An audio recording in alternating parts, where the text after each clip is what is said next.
কিছু মেয়ের বিয়ের আগের দিন গভীর রাতে লেখা চিঠিটা হয়তো এমন হবে, আমার তোমার সাথে বিয়ে হবার কথা ছিল, কিন্তু হবে না, হবে অন্য কারো সাথে যাকে আমি চিনিও না।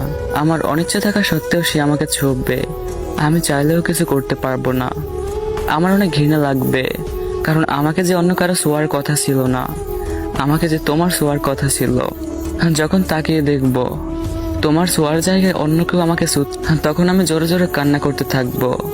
আর আমার কান্না দেখে ওই মানুষটা হয়তো ভাববে আমি সুখে কান্না করতেছি, কিন্তু সে কখনোই বুঝবে না আমার বুকের বাপাশে যে একটা মানুষের জন্য ব্যথা জমে আছে। এভাবে প্রত্যেকটা রাত আমার কাছে ধর্ষণের মতো কাটবে, কিন্তু আমি চাইলেও কিছু করতে পারবো না। আমি যে একটা কাগজে স্বাক্ষর করে নিজের জীবন অন্যের হাতে তুলে দিয়েছি, প্রতিদিন তার পরিবারের মন জোগাড় করে চলতে হবে। কিন্তু আমি যে তোমার ফ্যামিলি নিয়ে স্বপ্ন দেখছিলাম, তাদের মন জয়ের স্বপ্ন দেখছিলাম, অথচ দেখো কিছুই হলো না। একসময় আমি অভ্যস্ত হয়ে যাব, তারপর একদিন হঠাৎ করে শুনবো আমি মা হব।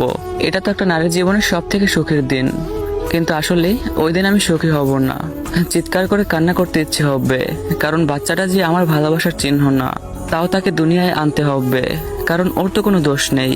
ও ভূমিষ্ঠ হবার পর ওর মুখের দিকে তাকিয়ে সবকিছু মেনে নিতে হবে। একসময় ওকে বড় করা, স্কুলে নিয়ে যাওয়া, ওকে মানুষের মতো মানুষ বানাতে গিয়ে কখন যে 50 পেরিয়ে চুল পাকতে শুরু হবে বুঝতেই পারবো না।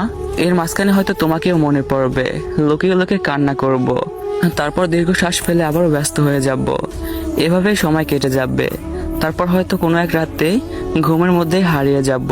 হয়তো তুমি সেই দিন জানবেও না, হয়তো আমার কথা মনে করবে, হয়তো আমার কথা মনে করে বালিশ চাপা দিয়ে কান্না করবে, কিন্তু সেদিন শত কান্না করেও কোনো লাভ হবে না।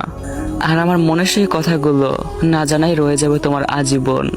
তারপরে সবশেষে একটা কথাই বলবো, ভালো থাকার চেষ্টা করো, নিজের খেয়াল নিও। ভালোবাসা সুন্দর, তাই না?